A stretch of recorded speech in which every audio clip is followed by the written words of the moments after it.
biso yo Noela tampo e biso yo Bossa abonné o biso yo Nakata Noela tampo e biso. Alors les Queenie Gang, abonnez-vous, soutenez la chaîne Noela Tampo TV et Noela Imobe. Madame, je n'appelle si beauté, initiative Yabo. Il faut toujours encourager, surtout quand c'est une femme, hein, quand c'est une dame. Et abonnez-vous, donnez la force. Na bengi yo s'abonner mpo balobi mona moso ya za kitoko mingi voye série makambo pe kitoko lokani obolo bakamakani simpe ya kitoko yango na lobi be mission nyoso ya kitoko be lubu ya kitoko bagagi be mission ba nyoso ba film ya kitoko yango na bengi yo bo s'abonner massivement s'abonner NT Noela Tampo TV. Bon, bien abonnez-vous massivement parce que bon nous on a des missions nada. Na bagaga nada pas Noela Tampo. Moza na odesi e ali tempo Noela Tampo apisi boro mpe biso to ko jwa boro. Boro Noela Tampo apisi za nini? Za chaîne moko Noela Tampo NT télévision. Boss abonné o biso yo na Noela Tampo ngonga ngoya yo ya Noela Tampo NT. Voilà, fidèle internaute, merci beaucoup de nous avoir branché. Biso à travers Noela Tampo TV. L'émission Plateau S présentée par moi-même, Sandrine Mongoz à la valeur sûre de la presse congolaise. Dans le cadre de Moussa, merci beaucoup à la patronne Noela Tampo TV. Merci beaucoup à Guy Basket de Continent. Encore et toujours, dans nous, toujours. Merci beaucoup à tous les abonnés. Nous continuons à partager, pour aimer l'émission de Biso. Donc, merci beaucoup à Maestro, mais avec le tout derrière la caméra, on passe sur la lumière. Il y a l'émission Plateau S et les Noela Tampo TV. Voilà, dans le cadre de Moussa, nous sommes en plein limba, donc nous sommes en cas de Fikir, Fort International. Il y a Biso, il y a Biso, il y a Biso, comédien.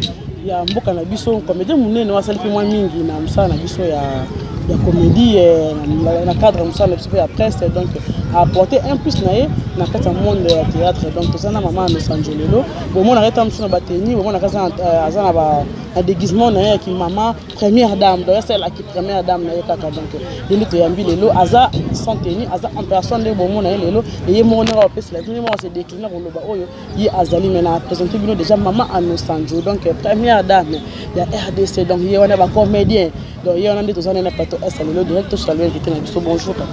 Bonjour la grande dame du monde, la maman qui fait la fierté de parité dans la communication de presse en ligne. Maman Mireille Sandrine Mungoza. Moi c'est Pembe Longezanga maquillage. Merci beaucoup. Merci na balandinyo so bazolandangai à travers l'univers. Je réponds au nom de Marius Bayolo Bolaza. Votre artiste est comédien, cinéaste congolais, dénommé Maman Anosanjo que vous voyez. Les comédiens qui se déguisent en panne, toujours, donc le nom de celle c'est Maman Anosanjo, première dame d'Afrique. Donc c'est ça. Donc je suis coordonnateur général de la Pakosiko. Pakosiko c'est une plateforme des artistes et comédiens cinéastes congolais et président de CCBB, compagnie cinématographique Biso na Biso. C'est mon groupe de cinéma. Et là, on est au Tangi Pakosiko, Babambelo Tangi Wana, ils ont une idée, na souci que ya pour la pour apporter un plus dans le monde parce que ça non est théâtre. On se tourne ça le yomoko résonance ça la pour na aider baninga na bata théâtre. Maman, nous sommes des artistes, tous artistes. Un artiste c'est lui qui crée. Donc artiste à vivre en œuvre, nous avons appelé ça une inspiration et belle. Il y a d'autres choses aussi avec le temps pour comprendre. Maman Nusanjo Nazali artiste de carrière. Nous avons eu formation et pas bateau yo bazana ba carrière puis ba tangi théâtre. Théâtre c'est profession ba c'est en classe. Donc biso toujours grâce wana ya kutanga vraiment normalement na inate mais tous allez encadrer na ba professeur toujours ba formation professionnelle. Donc toujours dans même objectif il y a éduquer masse et peut défendre l'écriture en boca, peut défendre politique en boca. Donc pourquoi pas profession, ils allaient nombre, puis ils allaient Moussalamok, ils allaient il y a valeur. C'est comme ça que vous voyez, je défends le théâtre congolais, et le théâtre du monde, pourquoi pas les droits des artistes comédiens congolais et les artistes en général. Donc je suis là en tant qu'ambassadeur de la paix et je suis là en tant qu'ambassadeur de la joie. Naza on a pour na guetter bateau, traiter bateau, nazali docteur et à joie en distance. Je pense que partout les gens qui me suivent maintenant, ils sont déjà se trouver à la joie. Donc c'est ça. Vraiment. Madame la francophonie que vous voyez, la maman qui parle beaucoup français plus que les Français eux-mêmes, c'est un centre d'Afrique. Démarche na yo sala ya ko aider ba ngolo bike nous en pour ba comédie démarche on qui est bien.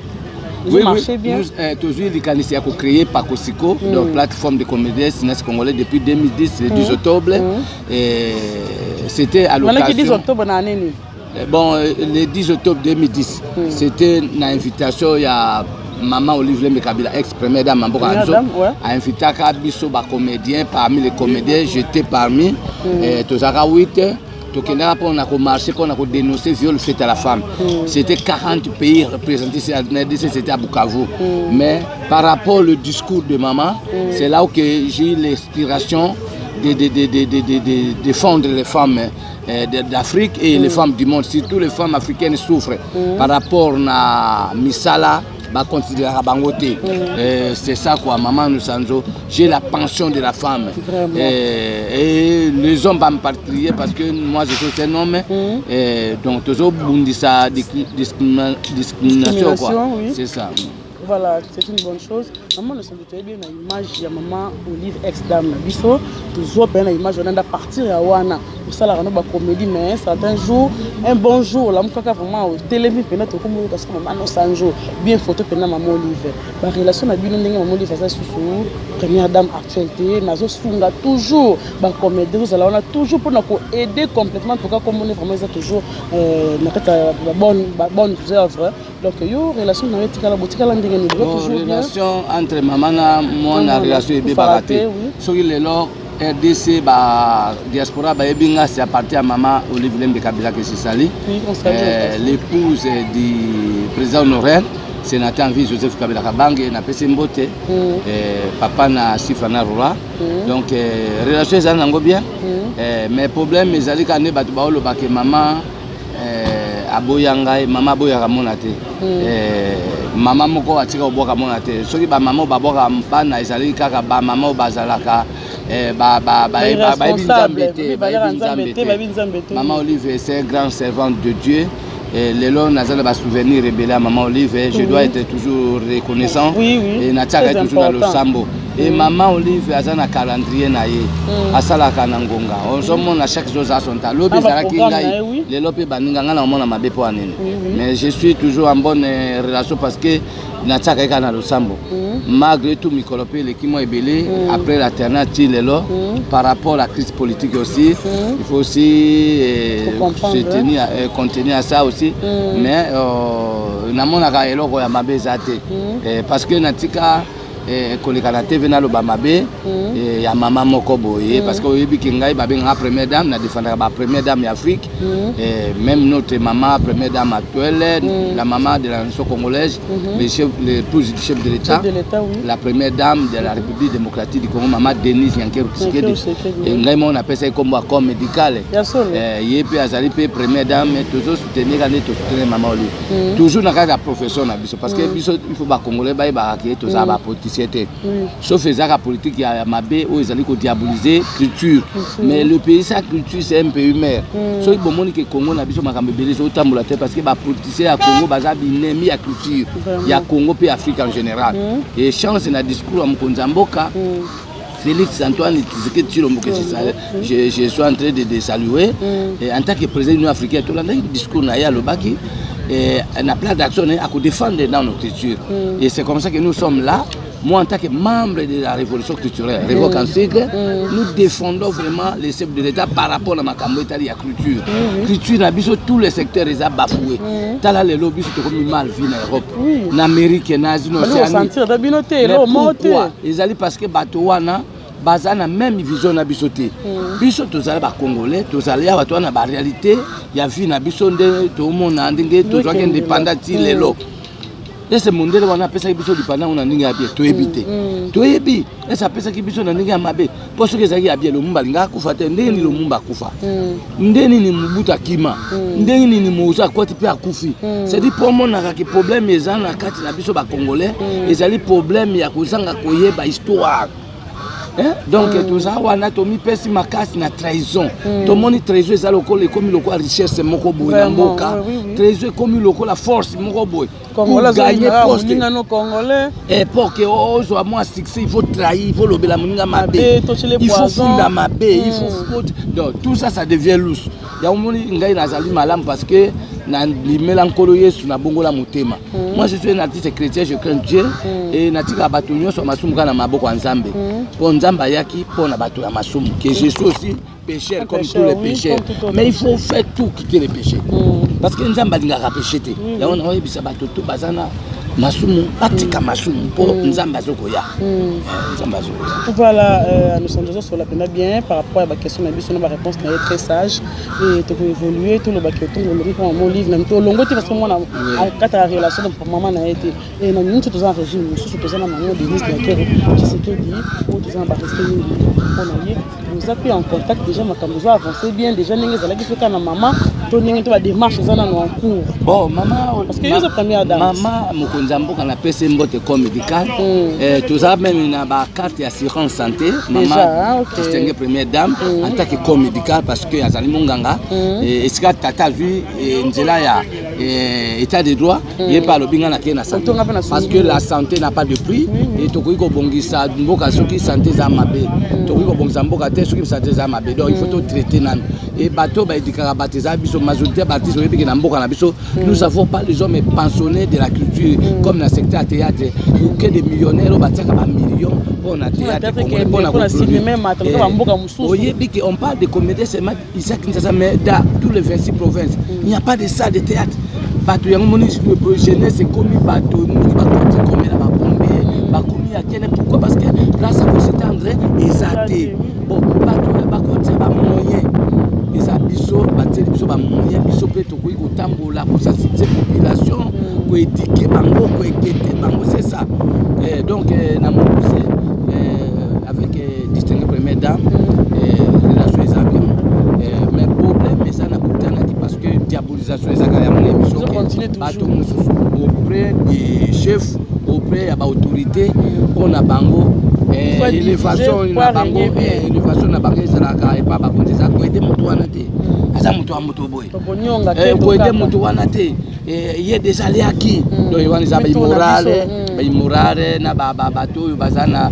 ba crise d'infériorité bato bazange loko kusala auprès ya mokonzi po mokonzi mboka ninga zana azali gala de la nation congolaise azali commandant suprême ya armée na police nationale azali mokonzi ba institution azali institution parce que nous avons 4 institutions madame donc bato balobaka ondenge maman nous avons lingaka politique oui ce qui Congo na biso komi passe lelo po to pesa ki politique mo Congo parce que na poto kuna na française la beba botami lelo ayebi ba droit na ye alanda ke formation ce que mon ça ne va pas au monde n'avait pas biso ba marche ça les makaka ka élection o ba marche ça les makaka ka makambo moko ya pamba kaka ya pouvoir mais makambo ezali vraiment na centre oye kuyi ko bikisa bato lokola makambo neti ya ba vie professionnelle boy. Ça veut dire que tous ça en entreprise moko ya cinéma teta ba maman famille ba bimilo bia ba nigérien bon biso siko to na classe ni ba ko classer biso na cinéma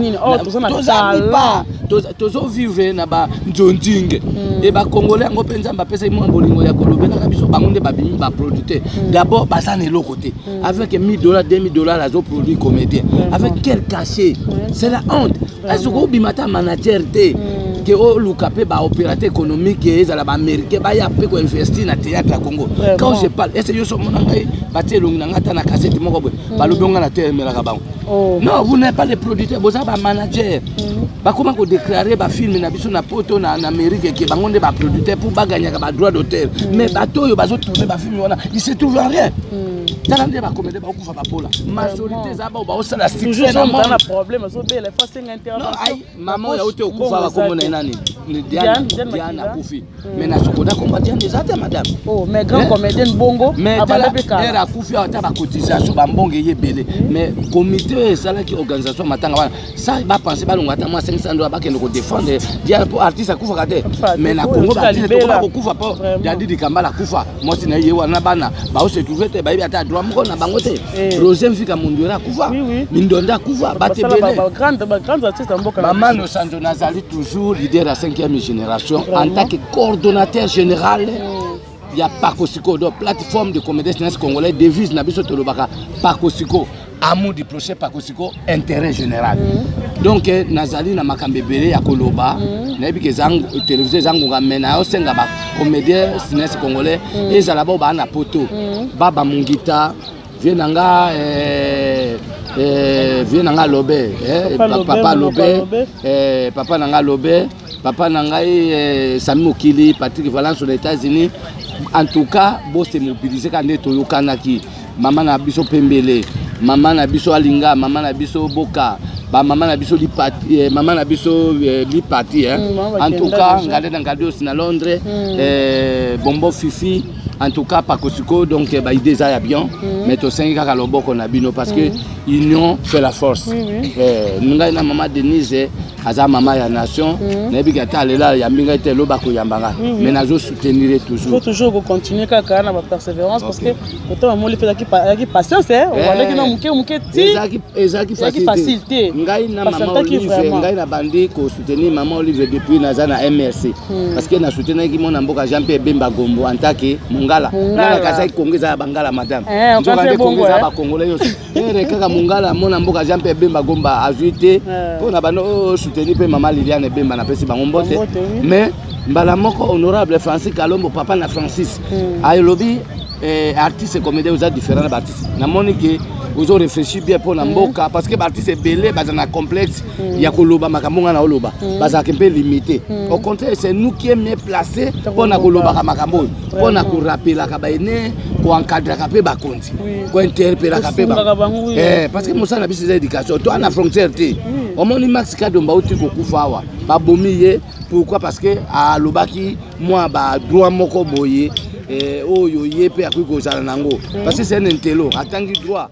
Azaki avocat mais ba limité bon moina pourquoi parce que na Congo vérité comme tabou et comme lokola ce que lobby oyebi ngana osamba koza ce que après que c'est émission oyo kaka ba funinga ba ofunanga lisoso et awa ba donc awa pona biso ba jeune ça c'est lo ba lobaki ba lobe impoli les longues maman no sanzo lobby dité akanda donc ntokomi bon na ebité ce qui peut état de droit lingi bato ba lobate donc to ba les ana politique mo rezo leka bazo limité bato que les gens ne s'expriment pas non justice ezali équitable mokonzi mboka lobaki tozawa ezate kapo na bato akombo ou bien bato ambongo non justice est équitable donc c'est ça madame. Voilà, merci beaucoup. Comme on a fait déjà l'émission, on parlait de Bangala, on Bangala awa. Tout le monde qui a maman Denise, nous sommes tous un problème moi pour Bangala, papa maman, monsieur Gisèle, moi je suis les cas qui en tant que Mungala. Pour y Mungala, Bangala va se sensibiliser. Bangala va le dire que Mungala za mon amboka, ma bébé les qui en tant que mon amboka. Pourquoi le Bangala? Bon d'abord ngai salenga pasi en tant qu'éducateur, artiste azakana province nous sommes internationaux. Mais le problème c'est que nous avons porter lumière, ici ténèbres. Donc, artiste seigneur soubien moutonio azanga originaire. Moi je suis originaire de l'Équateur, degré Équateur et mongo de naissance. Le mongo ya basango sobo tsana sango so fulanda sango do na botami na basango na koli na basango. Et une mongo bono basango so bali fiki maman Judith ngoma na profiter na occasion ko pesa bangumbo te Patrick Weti basango grande Équateur. Donc love Équateur. En tout cas, tous allez na respect et belé. Na mboka na biso, tous allez na respect et belé, toujours soutenir toujours na distinguer première dame maman Denis Nyankelo parce que ça maman ya nation. L'autorité ne vient pas ni de l'Orient ni de l'Est, ni de l'Occident, ni de l'Est ni de l'Ouest. L'autorité vient de l'Éternel. L'autorité de Félix Antoine Tshisekedi Tshilombo s'est établie moi je parle en tant que fils de l'Éternel. Je suis des ministères amen. Donc biso tozali ba saint. Donc je peux pas dire makambo yo et ko blesser batoté. Mais makambo na ko yebisa na ba congolais surtout ba diaspora ba yebaka kaka chaque chose a son temps. Tango toza nango ezali tango ya ko se pentir. Ko tika mabe ko sa malamu. Parce que bato bere ba botami na makila ko sa ka bato mabe. Et boye ba ke chaleur de la PC c'est la mort. Oui. Parce que et ça la distingue première dame. Azali maman ya nation congolaise. Et ça la maman Gisèle Pela. Azali maman ya bana mokonza mboka. Azana mérité. Il faut to respecter ba maman wana. Ngai et pas biso balobaka bokila lokonda pa pekato. Mais bokila okondo ango dans le bon sens. Oui, il faut qu'il y ait bien fanatisme. Ngai nazalaki désolé sika na moni ba équatorien basimbi bambeli. Non, d'abord boy baraketa de droit ekoti kosima déjà mbele la kisi ko boma mutu. Toza contre biloko wana na mekaki ko solola na ba notable agriculteur na bengaki bango. Mais je suis désolé, vraiment, je suis même ministre de d'État, Guy Luando, la personne Major Willy, la police africaine, Major Willy Mbote, en tout cas, Excellence Guy Luando Mboyo, Oyazali, président, il y a Fondation Widal. Parmi les Congolais, Congo, émergence à Congo pour un changement de la vie à Congolais. En tout cas, honorable et dans excellence, ministre d'État Guy Luando Mboyo, Azali Mokonzi à décentralisation. Sans oublier Maman Kati, la sénatrice Nabiso agriculteur, Maman Kati. Maman Kati na PC Mbote. Makambo Zoloba, en tout cas, Maman Denise, en tant que première dame, na maman disait bah un problème. Les amis qui politique, bazo lukaneti kaka. Bazalo ko be bazo luka basalika mukonzamboka. Et mukonzamboka basalika été yazali nzambe. Donc après Yesu na Congo ezali chef de l'État. Donc na mokuse biso to soutenir maman Denise, maman Zizere azali pe mona ya maman Denise. Donc biso tout tozali bana maman Denise parce que maman Denise yenda azali number 1. Yenda azali RDC. Voilà. Yenda azali ko incarner RDC maman Denise yenda RDC. Première dame na biso yewana vraiment tondima déjà la moto belle parce que vous allez vraiment mes respects. Donc comme on a fait émission déjà on va faire émission déjà to pesa yo comme mot de la fin mais mais quoi pesa émission qui parce que boss tenir la communauté ici déjà makam. Donc comme on a sous na procès vous a accusé cause nini et comme le niveau nini makambo on est accusé par président. En tout cas merci na ebi que télévision ezangonga bana poto bana kisa se bele ba obenga ba cancer mususu problème yango papa Ndungi Mambimbi otobenga masum de prendre arretira qui arretira ya Yandi Mosi par rapport parce que Yandi Mosi obela mais ngai kutu na obela koleka Yandi Mosi depuis tant on allait na hôtel maman nzala pesa maladie on maladie ozomo na obela bana na ngai depuis tant donc nyonso on a pona koloba ke ba comédien majorité toi na biso na possibilité mais toi na bon parce qu'on est des comédiens mais il n'y a pas de production oui que tout n'a pas de à coronavirus donc il n'y a pas moyen mais les longs de moi activité zongi mais je suis désolé et ça a ce qui m'a fundinga ndé aza ennemi nangano a fundinga parce que Monique ba propos na tena ki za mabe au contraire biso to ba comédien ba congolais nyonso ba lobaka na impoli na finga ata congolais mokote ou bien ata artiste comédien mokote ezala ba mongo bien ba comédien ba finga bato bazali mengaité ngana za éducateur na apé mokonzi il faut na za exemple président Massoum de prendre problème ngana eza guerre de leadership à génération il azali président NTPC association nationale des artistes comédiens congolais ngana azali coordonnateur général ya plateforme donc il y a une grande différence entre association et plateforme. Prenez comme Union Sacrée, prenez comme FCC, prenez comme Cash, prenez comme société civile. Dedans, il y a plusieurs des associations, il y a plusieurs des partis politiques. Et c'est ça, et c'est quand on a le baba français, comme les banques basales qui association, ils ont une plateforme. Et dans la plateforme, il y a un mené parce qu'il y a un qui n'a sima, il y a présent sorta. Parti ces comédiens sont allés se trouver dans Simana. Il y a un torquité dans Bango près à Maman Olive. Ça, mon livre, comme dans moi vie sociale, comme dans moi courage.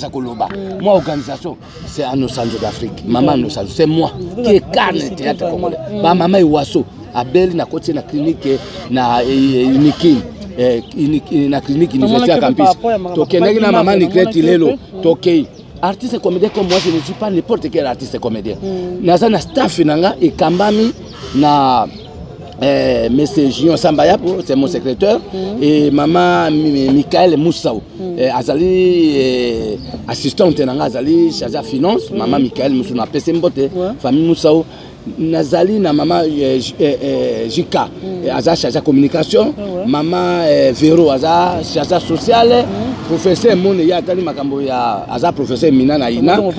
Bon bureau evandi na maître Magui Makese, avocat de carrière boebi na pesi cabinet yo so avocat maître Magui Makese Jean Galamulume na pesi bango mbote bango emina professeur bazali ba emina professeur avocat bazali bon na mokuse en tout cas tout sambi na papa Masumu ba dériberaki biso ba etikalika babenga po bakata donc tout ça qui kosamba le 27 septembre bon pour na koloba na mokuse ke na moni ke justice ezali ezoko sa musala bon selon ne ba fundela inga papa Masumu ay moko te aza entouré na ba comédien nyonso basala kombo et objectif po bango balingi ba chaîne ba s'exprimer te parce que biso tolobaki ke association wana lokuta mabe eza structure moko ya munene mais bureau ezalaka te soki lelo ba komi ko sala moi makambo na bango na bureau ya Simba et pas mettre l'ombe souka l'avocat na biso ezali kapo na ko masquer mais ba artiste to zambongo biso to ko tambisa manakata sakite ba congolais ba olandanga wana za impolitesse te ce n'est pas dio ba musu ba lo ba mengana za mamba NTPCT ndeni na ko lo ba makambo non donc tout ça na liberté d'expression parce que biso tout ba artiste faut to sangana ba association comme belé to comme da ba union sacrée ba makala boko ba imonure ma vivre ba c'est tout ça na ba gesho dynamique des comédiens ba fa ba marelen ba kibosha comme belé makambo tu peux masamba sans oublier to pesa mbote pa ya partenaire na biso artiste à danger président Tchaka Congo un mécène congolais donc patriote ya tondi sama na passion ya culture oya zo défendre bato ya artiste congolais artiste à danger Tchaka Congo nzamba bakselom mikolo vraiment donc tout c'est la kaya bakata au gagner ou au perdre donc c'est ça mama naza mobali et pas biso na bamongo mobali akufaka na mukongo te biso na kufa po biso to bundaka na boy so moni mobali disasi na guerre disasi je na mukongo aza pere abane ko kima ndene na bete masana mais soki bo beta na face à face na moninga Masumu aza adversaire na ngai et pas na biso na kati art mokola za kate mona mukaza la kate l'artiste n'a pas de fonction l'artiste n'a pas de sexe ce qui doit un esprit à ko respecter to ko respecter na cadre de droit de naissance na ancienneté à boulot mais na ce qui mosa ezotambo malamu te nous avons défendre notre droit parce que c'est nous qui est sacrifié voilà merci beaucoup to ko za sacrifier te ba mangala wana ba bano loba jeunesse ya Congo za sacrifier to ko za sacrifier te to défendre ba droit na biso ce qui bino borata qui nous avons rattrapé ba ire na biso wana vraiment merci beaucoup bien parlé nous ambatambola na yo ba chance que surtout na côté na yo vraiment on défendre aux aime malamu za vraiment maman sénatrice Botema Botema la personne beauté vraiment na ba onyo so balingaka nga mama mami mushimbe muibu bayolo bananga ketsa botaka bayolo na tabula za bayolo livre makiwa bayolo eli bayolo za vraiment na pesi mbote epa ya Jonas Peter Bolaza Christian Okaswani ke lokasa famille na mobimba et jeune bokopo bi le DG na biso africaine AI sans oublier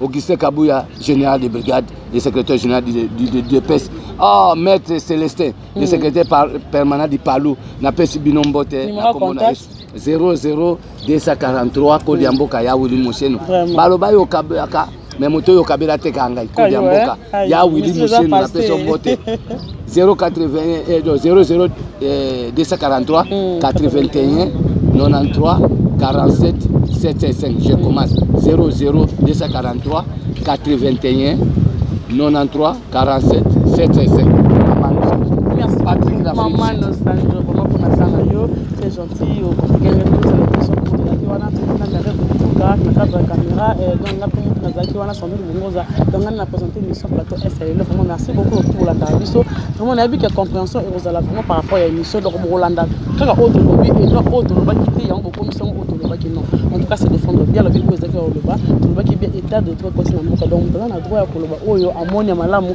ya koloba pour donc tout trois ans pour nous tenir tout ça wana manu ça nous a na cadre ya tout ça toujours merci beaucoup à tout le monde qui nous a suivi tout balinga biso tout ba marabiso ba partager l'émission na biso donc tout ça pour nous ça toujours vous ça donc merci beaucoup tout le monde très prochainement pour la prochaine émission bye